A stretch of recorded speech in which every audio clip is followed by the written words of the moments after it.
Hi, I'm Jason Stahl, editor of Body Shop Business. Today's body shops are looking for ways to increase productivity, save money, while at the same time improve quality. Sometimes a review of how some of the basic processes are performed can lead to significant improvements. Today, Tim McKinney, Senior Application Engineer from Evercoat, will provide an in-depth review of the basics of mixing, applying, and sanding body filler and putty to help ensure a quality foundation for automotive paint. So I'm going to wipe this down and get the dust off of it. And then we're going to apply the 440 Express and look to see if we have any micro pinholes. All right, we're just going to put a little bit of material on here and wipe it into the repair. And then take care of them. Find them, fill them, and fix them all in one process here.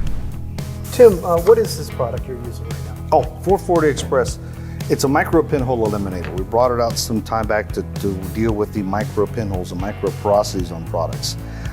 As the resins have changed for a lot of the high solid, low VOC primers that were coming out there were starting to be some challenges for how those materials were going to work over top of some fillers.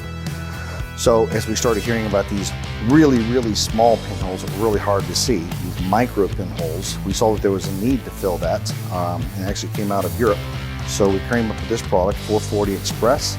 We apply that product with this foam applicator pad, run it over the whole repair. And what it does is it'll help find, like we have a couple little pinholes right there.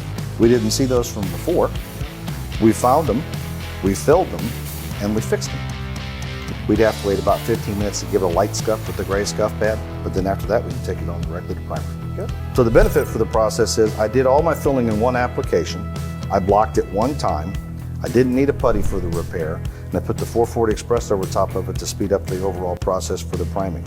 So I got this repair done. I only had this block sanded to straight this one time. So we're all about trying to make the technician's job a little bit easier and not having to work so hard with that product. Well, Tim, thank you so much today for all this information about taking us through the repair process, using Rage Ultra, and showing us that shops can really gain in productivity, throughput, and efficiency. I'm Jason Stahl. Thanks for watching.